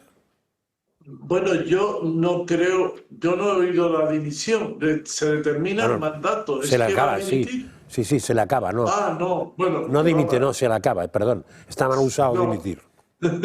Se determina el mandato, entonces en el mes de septiembre Conde Pumpido lo comunicó al Senado, que creo que es el que corresponde a estos 4 candidatos, para que lo renovase. Efectivamente, no hay mayoría hoy en el Senado para que haya un acuerdo y está previsto en la ley orgánica que mientras no se renueve, los magistrados siguen en el Tribunal Constitucional, Conde Pumpido seguirá de presidente y lo único que ocurre es que fue lo que hicieron en la reforma de la ley orgánica, cuando se logre nombrar a los sustitutos, a los nuevos, su mandato se verá reducido por el tiempo que no llegaron en su momento al Tribunal Constitucional. Me temo que no va a ser fácil ponerse de acuerdo en el Senado de España, porque al PP le faltan 18 escaños para tener la mayoría preceptiva, y pactar con el PSOE, no sé si está en el espíritu de estos 2 partidos, pactar, pero me parece que Cándido, salvo que haya unas futuras elecciones, va a seguir siendo Conde Pumpido presidente. Vale, más aclarado. Pues Javier Borrego, muchísimas gracias por atendernos y por sacarnos de dudas. Gracias. Gracias a vosotros. Bueno, una situación cada vez más común en el Parlamento y que, sin embargo, no tenemos que darla como común, como normal. Es que hay una cosa que, en el fondo, la ha venido a decir Javier, pero no sé si se ha entendido. O sea, el hecho de que el gobierno gobierne con decretos, reales decretos o decretos lo que sea, que son distintos, pero en el fondo es lo mismo, no dice nada si nadie los vota. Es decir, sería imposible si no fuera porque una serie de señores en el Congreso se los votan directamente, con los inconvenientes que tiene ese tipo de gobierno, porque, por ejemplo, no admite modificaciones, no admite enmiendas, que eso es una trampa muy gorda, porque, claro, lo que ha hecho el gobierno es una de cal y una de arena, de manera que si tú te opones a lo que propone, te va a soltar en la cara la de arena. Es decir, hace una cosa que es, por ejemplo, pues los niños a partir de ahora se tragarán propaganda, no sé qué, de LGTB, pero al mismo tiempo los profesores les subiremos el 10%. Entonces, atrévase usted a votar que no y verá lo que digo. Este partido no quiere que los profesores suban un 10%, porque no puedes, en condiciones normales, eso tú podías votar A y no votar B. Aquí no puedes, pero tienen que votar. El tema está de fondo, que es donde está la cuestión, es cómo puede ser que un gobierno que se ha dedicado a hacer decretos ley de muy escoraos a la izquierda ha contado ordinariamente con el voto del PNV, partido de derechas donde las haya, que tendrá que explicar a su gente por qué ha hecho política de izquierdas.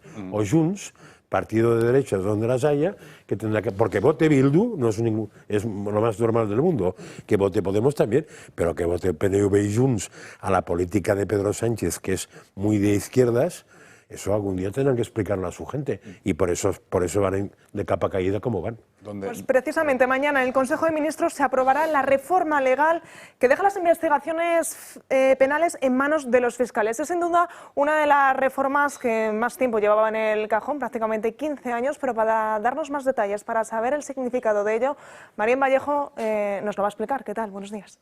Buenos días, Natalia. Pues sí, mañana, como cada martes, hay Consejo de Ministros y el Gobierno va a aprobar el nuevo proyecto de ley orgánica de enjuiciamiento criminal, una ley muy polémica por el papel que va a tener ahora el fiscal general del Estado. La principal novedad es la desaparición de los jueces de instrucción. El fiscal general va a seguir siendo el responsable de ejercitar la acción penal pública, pero también va a asumir a partir de ahora la dirección de los procedimientos de investigación criminal. Otra de las novedades es que las indicaciones que el Ejecutivo remita al Ministerio Fiscal van a ser públicas y van a quedar registradas. El nombramiento de fiscales, su ascenso y las posibles sanciones van a quedar también atribuidas al fiscal general del Estado. Por otro lado, y uno de los puntos más polémicos de todos, es que los partidos políticos, los sindicatos o las asociaciones dependientes de ellos no van a poder personarse como acusación popular. Este es el tercer intento de reforma de la ley que no va a entrar en vigor hasta el 1 de enero del año 2028, por lo que no va a afectar a ningún procedimiento iniciado antes de esta fecha. Gracias, Marien. Miguel, sin duda, bueno, una reforma de la ley con muchos matices. Bueno, sobre todo es que esto es un brindis al sol. O sea, si esto luego tiene que pasar por un Parlamento, vamos a ver, es evidente que no va a ser. Orgánica, ley orgánica, además. No, y además con las connotaciones que tiene esta ley, doblemente es mucho más difícil porque el precio sería todavía mucho más caro. Y yo ya no sé, en la despensa de Sánchez ya le deben quedar pocos jamones. Lo único bueno de lo de Junts que haya dicho que se ha acabado es porque no van a votar eso. Claro. A mí, lo único. Claro. Divina. La acabaría haciendo un monumento porque no van a acabar votando eso. Ahora, esta aberración, o sea, esto jurídicamente, ya no jurídicamente, políticamente, socialmente, humanamente, es una aberración, ¿no? Es decir, la Fiscalía, que es dependiente jerárquicamente e indirectamente del Gobierno, resulta que esta es la que también te va a juzgar, ¿no? Es como cuando tuvimos, también con el PSOE, por cierto, ministro de Justicia e Interior, o de Interior y Justicia. El que te cogía, luego te juzgaba. Vamos, con lo cual rompes el sistema de los tres poderes, ¿no? Pero bueno, en cualquier caso, esto es otra historia para que estemos discutiendo, porque es prácticamente imposible. Pero enseña la patita, ¿eh? Bueno, claro. Es muy interesante saber que enseña la patita. De lo que luego hablaremos, supongo que será del peronismo o del chavismo en estado puro. Porque hay más, ¿eh? O sea, fijaos que ataca las dos cosas claves, que es la instrucción y que es la acusación popular. Con lo cual es cosa clave, pero es que hay más, porque al mismo tiempo que se pretendía aprobar eso, se aprobaba el cambio de sistema de oposiciones a jueces, la entrada de todos los que estaban ahora, los 1000 y pico que estaban por ahí perdidos, sustitutos o no sustitutos, etcétera, etcétera, etcétera. O sea, eso se cargaba la ley. De todos modos, también diré que esa ley no pasaba al cedazo europeo ni bebido, porque es imposible aprobar esto con el sistema de fiscalía español. Es incompatible. Y eso lo sabía todo el mundo. O sea, cuando el PP, que en su momento lo propuso que la Fiscalía fuera la que sustituyera al juez de instrucción, tenía que ir eso junto con una modificación de lo que es la Fiscalía, porque no puede tener ninguna dependencia del Gobierno. Y eso no sé si se pensaba hacer o no. Pero, en fin, que son, gracias a Dios, y desgraciadamente gracias a Puigdemont, eso no va a tirar para adelante. Porque si no, vamos arreglados, ¿eh? Bueno, pues que casualmente adivina adivinanza, ¿no? Que hoy nos toque hablar de esto, que vayamos mañana cuando tenemos a toda esta gente en Perpiñán. Y yo simplemente, a lo que comentabais antes de un segundo, del tema de los decretos reales, es que no nos tiene que sorprender en absoluto, porque esta gente son kamikazes, chulescos, polarizantes. Estamos en un gallinero total, donde estamos acostumbrados o normalizando que aquel que piensa diferente a lo que tú defiendes inmediatamente es un fascista, ¿no? Somos incapaces de entrar en debates profundos, como bien indicaba el juez, ¿no? En debates profundos, serios y solventes en lo que realmente le preocupa a la gente, como es el caso de la vivienda, que yo no he estado aquí, pero me imagino que habréis comentado. No sé si habréis comentado el anuncio de los... Sí. Porque, vamos, yo todavía estoy a cuadros. Los calzoncillos del... Y luego, sinceramente, cuando hablamos de la pinza, o sea, la pinza, al final, unos, otros, aquellos, los de la moto, ¿verdad? Pero aquí la casa sin barrer. Entonces, bueno, pues un poco eso. Y en referencia a todo esto, insisto, con la coincidencia de Perpiñán, pues es como cambiar por detrás lo que no se va a poder cambiar, pero bueno, que lo estamos hablando y nuevamente nos dedicamos, ¿no?, a hablar y hablar. Exactamente, mira el gesto de Pablo. Así que, ¿no? Pues ya está. No, yo sí iba a decir también, un poco, no sé por cerrar el tema, pero por apostear un poco, sobre lo que decía, está muy bien lo que decía el exmagistrado, ¿no? Borrego, que no tenemos un problema si las instituciones hacen su labor, si cada cual hace su trabajo y se enmarca dentro de la Constitución con lealtad a la Constitución y con lealtad a las leyes, punto. El problema es que no lo estamos viendo. Como decía Francas, o sea, se puede gobernar con reales decretos ley, con leyes orgánicas en el Parlamento, lo que sea. El problema aquí es que se está usurpando al Parlamento, al Congreso de los Diputados, de la función que tiene de debatir contenido de esas leyes. Porque un real decreto ley debería ser algo que el Gobierno saque de urgencia, se planta, se vota sí o no, punto pelota. Pero lo que estamos viendo es que se van a Suiza, se van a Perpiñán, no haga falta hacerlo, a negociar qué texto del real decreto ley va a sacar un ministro. O sea, eso es una ruptura de la separación de poderes completamente al margen del Parlamento y siempre fuera. La intervención esta que vimos hace un mes, que fue patética, de la flotilla, cuando se llevaron a 2 barcos españoles a acompañar a la flotilla, hubo un debate entre la gente que sabía sobre este tema de que a lo mejor tendría que haberse debatido en el Congreso de los Diputados. Ahí es donde está habiendo una falta de lealtad del Ejecutivo con el legislativo, que siempre la ha habido en España, o casi siempre la ha habido en España, porque, en fin, yo el Partido Socialista bueno, como dicen a veces, estoy por conocerlo, porque ni Felipe González, ni Zapatero, pero ni tal. fíjate que para que haya esa deslealtad, tiene que haber la deslealtad de los propios partidos al Parlamento. Claro. Por eso. O sea, por eso digo, porque esa reforma de la, eso se puede hacer si todos los partidos que apoyan al gobierno están dispuestos a cumplir con la Constitución. No, al revés. A escupir en su propio trabajo, que es de Parlamento, porque ustedes están allí no para votar, están ahí para marcar al gobierno de cerca, para modificar la legislación, para discutir las cosas. Y si usted se escupe en su propio trabajo, usted sabrá. Ese es el problema. O sea, esta gente tendría que pagar algún día eso. Lo que ha hecho. Con una reforma de una ley electoral que... Bueno, y algún que otro capón político. Bueno, eso también. Pero que el Congreso sea Congreso y el Senado sea Senado. Y luego sobre la ley de enjuiciamiento criminal, pues yo creo que es cortada del pie. O sea, es un ataque a la separación de poderes, al Estado de Derecho, y tenemos a un fiscal ahora mismo que está imputado y que está declarando en sede judicial. Y quien está defendiendo, o quien está acusando al fiscal general es su subordinado. Que recibe instrucciones de él. Que recibe instrucciones de él. O sea, y lo que hace es defenderle. O sea, estamos en ese sentido. Y en este contexto, toma reforma de la ley de enjuiciamiento criminal. Pues, hombre, yo probablemente el que acusa es la acusación popular, la única. A la cual quieren eliminar. Es la que quieren eliminar. O sea, porque el fiscal no va a acusar. El fiscal va a defender. El abogado del Estado va a defender. El abogado que tenga él va a defender. Y la acusación popular no va a existir. Y la acusación popular, que se la quieren cargar, es tremendo. Es una mutación constitucional por la puerta de atrás, porque lo que quieren hacer, lo decimos muchas veces, es cambiar el sistema que tenemos, pero sin los medios que están previstos en la Constitución para hacerlo. Claro. A base de facto, y aquí quieren una república plurinacional laica, a base de porrazos, y lo están... Es un cambio constitucional sin cortes constituyentes. Eso es. Simplemente con una cabeza, que es el presidente del Tribunal Constitucional, una reforma que firme todo. Ilegal. Pero con una parte de la población no pequeña aplaudiéndolo.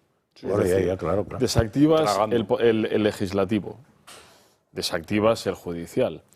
El gobierno hace exactamente, es tiránico. Y además vas tomando colegios profesionales, empresas públicas, porque la reentrada en Telefónica, donde se ha convertido eso en el PSC entero, debe estar ya metido en Telefónica, donde además están haciendo ajustes de cuentas entre ellos, y ahora ya quieres tomar hasta la Real Academia, ¿no? Usando ahí al director del Cervantes, que lo nombra el Ministerio de Exteriores. Claro, el panorama es totalmente de esquinamiento de la libertad, pero con la aquiescencia, con los aplausos de un porcentaje elevadísimo, entre un 20, un 30 aproximadamente, de los españoles, que están diciendo esto es maravilloso. Y más de un 50% de parlamentarios. Porque es mucho peor que llegue la derecha y la ultraderecha. Por la superioridad moral, ese barniz, ¿no?, constante, y esa confrontación de... Es que nosotros estamos en el lado bueno de la película. Entonces, aquí, esta es la vida en la que vivimos ahora mismo. Es tremendo. Pero parece que esto está llegando a su fin, ¿eh? Ya, bueno, pero también decían los cubanos de Fidel Castro de año 59 que llegaba a su fin. Y los con Castro, cuando Castro murió, esto ya va a cambiar, tal, ¿no? Veremos a ver si estamos en el tramo final o no. Nos vamos a ir a la última pausa publicitaria del programa de hoy, pero antes les recuerdo que hace un año la Dana arrasó la vida de cientos de familias en Valencia. Hoy muchas de ellas siguen esperando respuesta. Por eso el Toro Televisión viaja hasta Valencia para dar voz a quienes fueron olvidados y denunciar el abandono que aún sufren. El próximo 28 de octubre, mañana martes, acompáñenos en un programa especial en directo desde el corazón de la tragedia. Asista como parte del público, forme parte de esta denuncia colectiva y comparta con nosotros una jornada de memoria y verdad. Y al finalizar el programa disfrute de una cena muy especial junto a Julio Ariza, José Javier Esparza y Luis del Pino. Una oportunidad única para encontrarnos, conversar y recordar juntos a quienes lo perdieron todo. Reserva su plaza ahora escaneando el código QR que aparece en sus pantallas, llamando al 91 616 2464 o escribiendo a clubdeamigos@clubdeamigos.org. 28 de octubre en Valencia, porque la memoria no se puede silenciar. Con la colaboración de la Generalitat Valenciana, así hará. A las 25 de la tarde seguimos en directo, turno de descensar un poco con las noticias más rocambolescas, por así decirlo, con Crónicas de Manicomio, con Marta de Santiago. ¿Qué tal? Buenas tardes. Buenas tardes, Natalia. ¿Qué nos traes hoy? Hoy os traigo, pues otra vez, polémica, como no en este país, parece ya que es del día a día, ¿no? Bueno, pues nos vamos a ir a Girona, donde están siendo las fiestas populares. Y el problema viene en el lema por el que lo están haciendo, que es Cania contra España. Puedes entender este lema de dos formas que te van a llegar a la misma conclusión. La primera es, vamos a dar cizaña a España, vamos a darle caña, como este programa.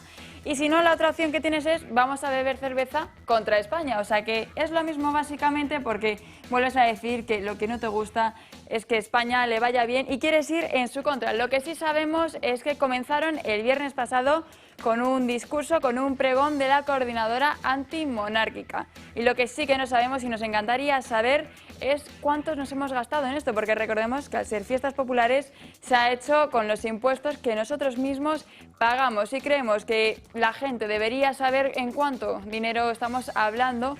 Porque claro, está siendo una propaganda y unas fiestas que están con mucha ideología al ir en contra de España, ya que por ejemplo el Partido Popular está criticando, están pidiendo por ejemplo que se quite este cartel que como pueden ver pone caña contra España. Lo que sí sabemos es que la intención del ayuntamiento, o eso creemos, es adoctrinar a los jóvenes, porque como ya bien saben, a un joven dale fiesta, dale alcohol y siempre van a ir. Y por ejemplo lo que van a hacer es una campaña lingüística donde todos los carteles, todas las funciones van a ser en catalán para promover que simplemente se hable el catalán y claro, los jóvenes al ser fiesta pues siempre van a acudir. Pero claro, aquí la duda, por ejemplo, Alejandra, no sé qué pensarás, es si esto se puede justificar como un gasto, que no sabemos de cuánto se trata, si como propaganda, si como un festejo, ¿cómo podemos describir este gasto? Mira, yo voy a hacer como el portavoz de Vox y lo que decía Santi, que no voy a entrar, ¿no?, a hablar de este tipo de cosas y me lo voy a llevar, si me permites un segundo, a mi tierra, porque justo acaban de ser los premios Princesa de Asturias y Dios mío de mi vida, ¿no? O sea, es que vemos esto, la caña de España y todo el rollo y tal, en fin.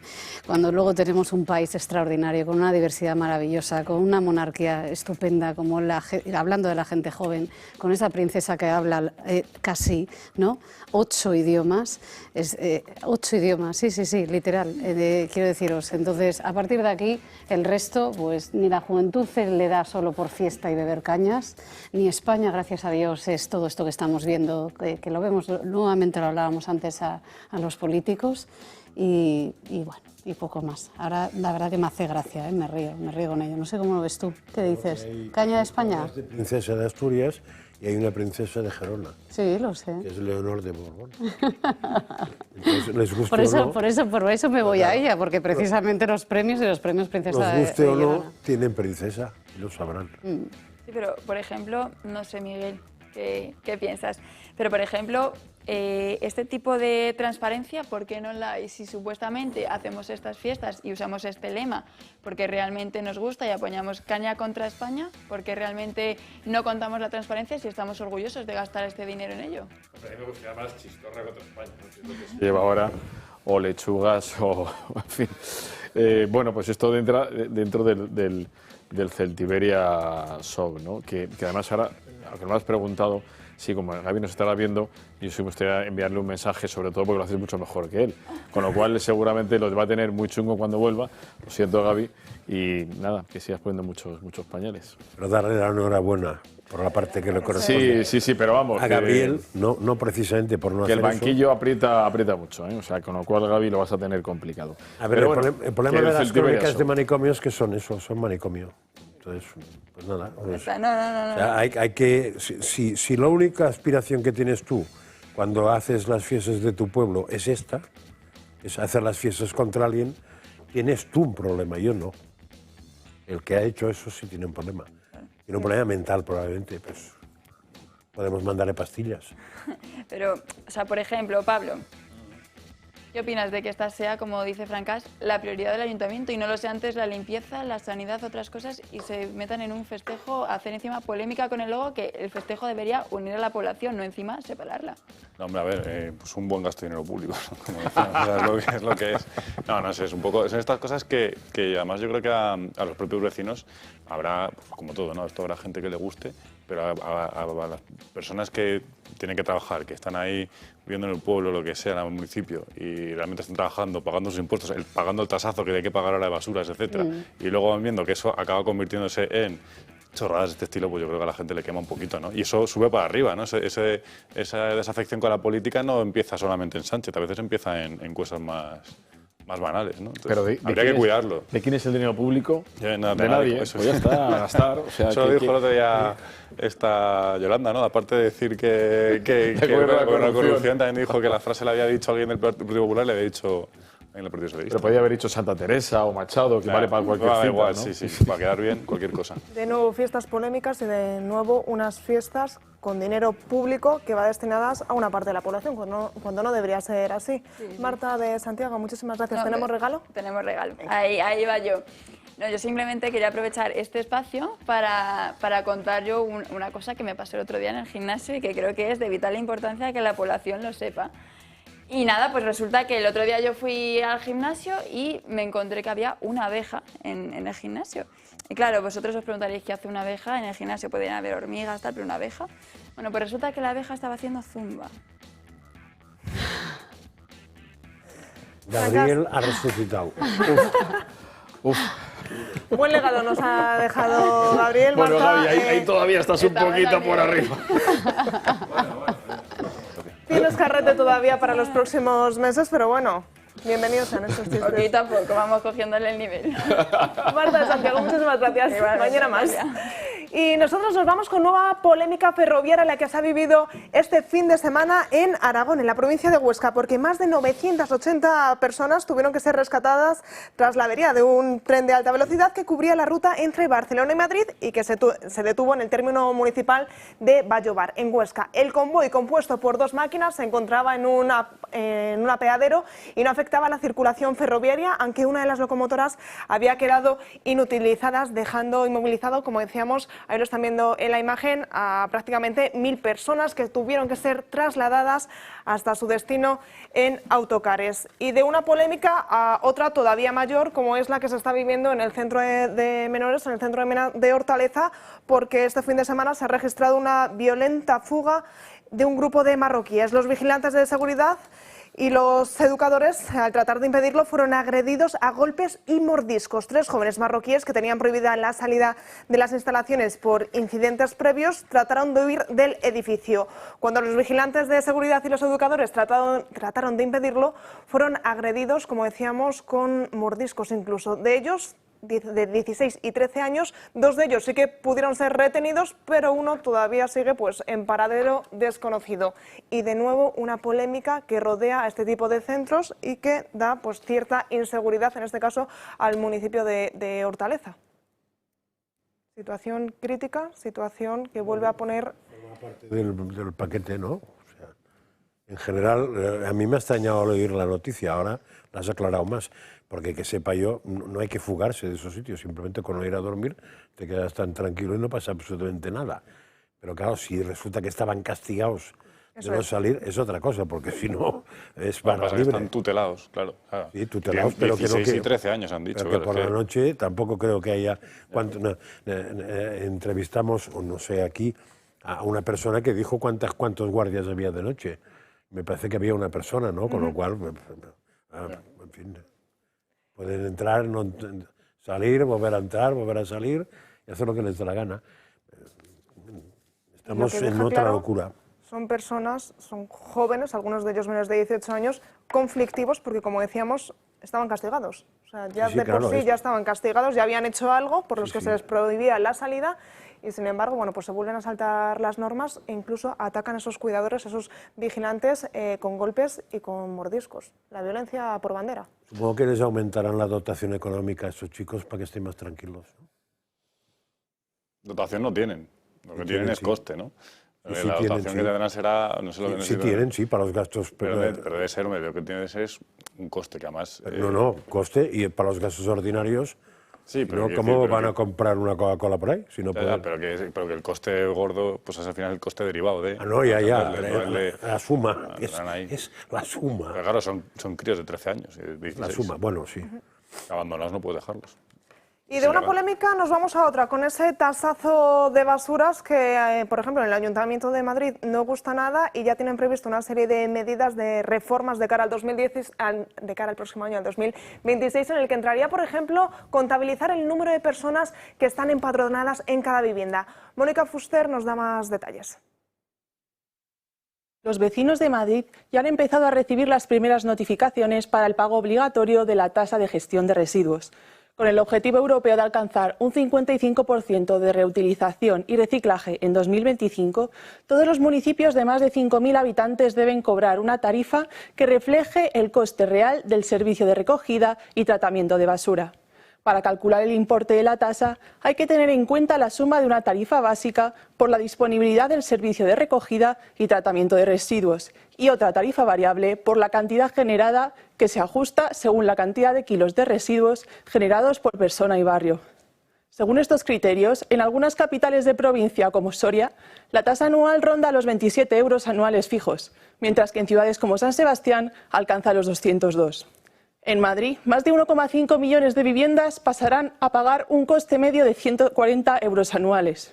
Desde el Ayuntamiento de Madrid ya manifestaron su imposición a este tributo estatal. Insisto, no es una tasa de basuras que quiere el Ayuntamiento de Madrid, no es una tasa de basuras que nosotros teníamos previsto, es una tasa de basuras impuesta por una ley estatal que hemos hecho la cuantificación de la mejor forma que hemos entendido desde el punto de vista técnico, sin ninguna ayuda por parte del Ministerio de Hacienda y que nosotros tenemos, insisto, que girar a los madrileños por imperativo legal y que les va a llegar a lo largo de las próximas fechas.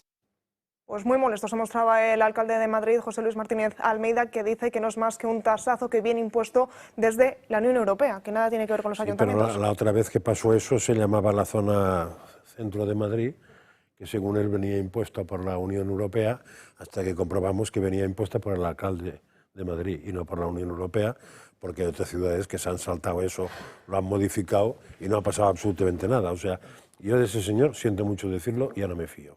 Nos creíamos pocos. Un tasazo, bueno, que de nuevo los mayores... Podía haber bajado el IBI, puede hacer alguna que otra cosa, que no sé si ha hecho. Ha dicho que lo va a hacer inmediatamente. Sí, si lo hace para el año que viene está bien pensado, pero yo preferiría que lo hiciera para este.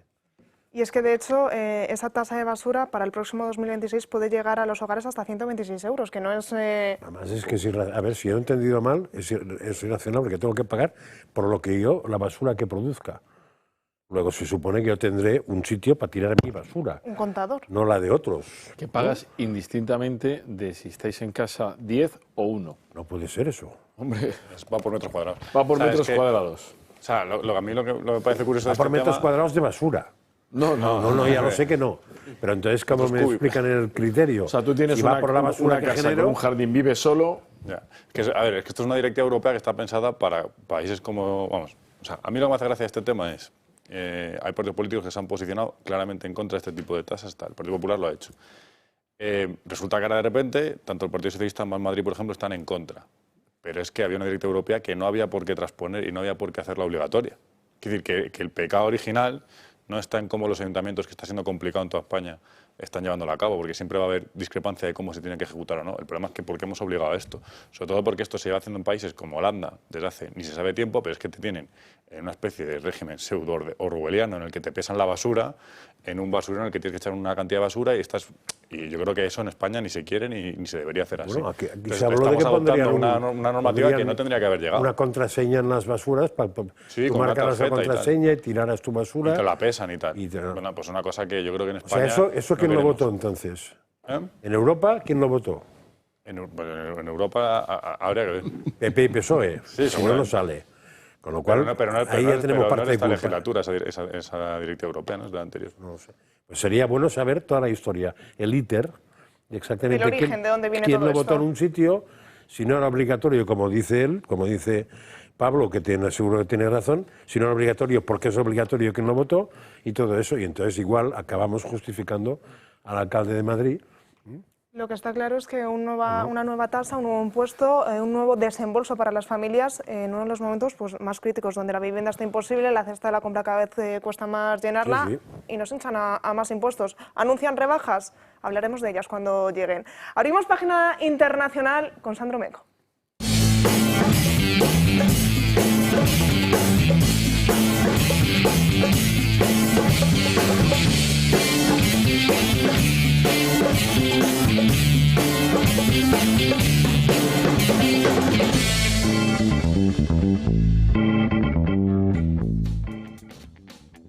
buenas. Ha sido un fin de semana en el que han pasado un montón de cosas a nivel internacional, pero nos vamos a centrar pues donde está mirando todo el mundo realmente, que es en Argentina, en esas elecciones, atención, legislativas, que sé que hace un par de semanas hubo cierta confusión porque Donald Trump dijo que Milei tenía que ganar estas elecciones. No eran elecciones presidenciales, eran elecciones legislativas. Y atención, porque ha saltado la sorpresa. Pese a todas las encuestas, pese a que miembros del gobierno de Javier Milei dimitieran en la misma semana electoral, ha dado absolutamente igual. La Libertad Avanza ha avanzado precisamente con el 40,72% de los votos de la población argentina. Ha ganado estas elecciones para regocijo, sí, del presidente de Argentina, Javier Milei. A partir del 10 de diciembre pasamos a contar con 101 diputados en vez de 37.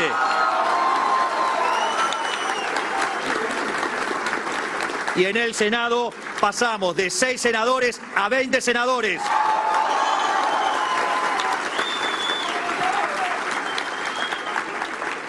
Por ende, no dudo en decirles que a partir del 10 de diciembre tendremos, sin lugar a dudas, el Congreso más reformista de la historia argentina.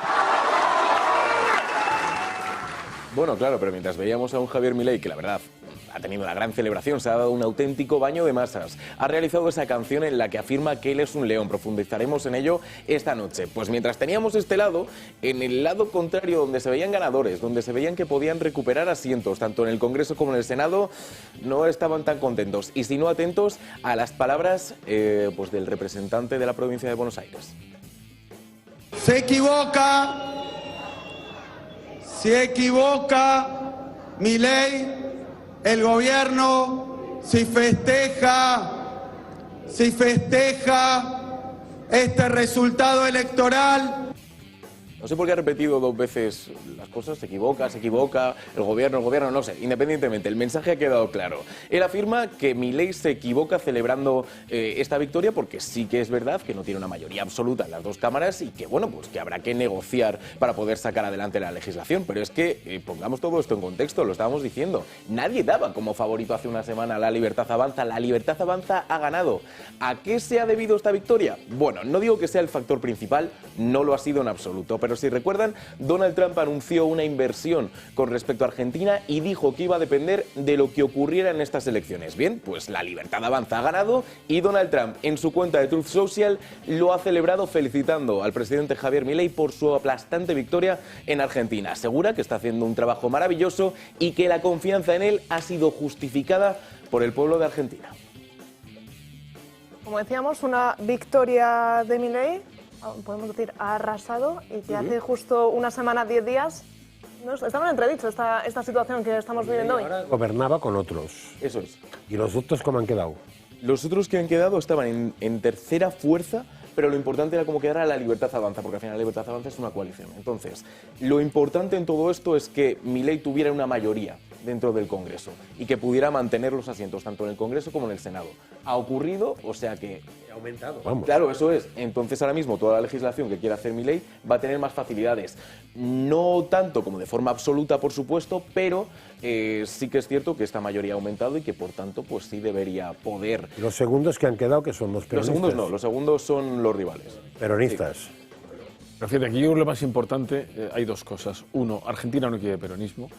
Y el resultado de hace 2 meses ha sido, yo creo, en Buenos Aires, ¿no? El Gran Buenos Aires debe ser el 40, casi el 50% del voto, de la importancia. Yo creo que el hecho de ver que el peronismo podía volver a coger músculo ha volcado el resultado. Fíjate que en Argentina Milei perdió por 14 puntos, sí. Ha recuperado los 14 y están en tablas, ¿no? Eso es un revolcón al resultado brutal, ¿no? Y luego has ganado en sitios como Córdoba, como Rosario, o sea, Entre Ríos, es decir, es un pedazo de resultado, que te viene a decir algo muy claro. A pesar de que si la hermana, que si el narcotráfico, que si la gente no quiere peronismo, o sea, no quiere kirchnerismo, porque incluso los que han podido ganar en otras provincias, eran peronistas, pero no kirchneristas, ¿no?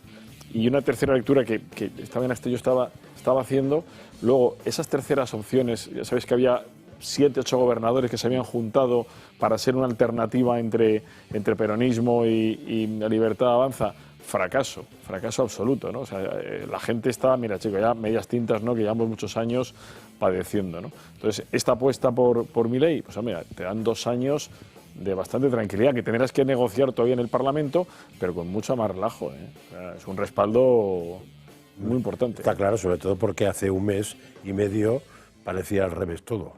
Justo. No, y no solo 1 mes y medio, hace unas semanas. Es que al final... No, sí, pero hace unas semanas serían encuestas. Sí. Pero hace 1 mes y medio fueron votaciones. No, total. Con lo cual dices, ostras.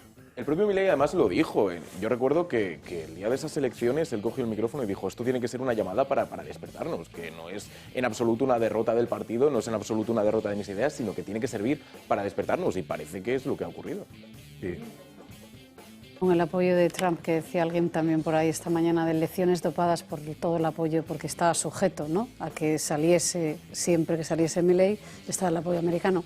Pero hablando de Latinoamérica, y yo que le tengo mucho cariño, y me permitís un segundo, a Bolivia, encantada de leer eso de Rodrigo Paz, ¿no?, que a su toma de posesión dice, mira, aquí no va a entrar ni una sola de las dictaduras en mi evento, ¿no?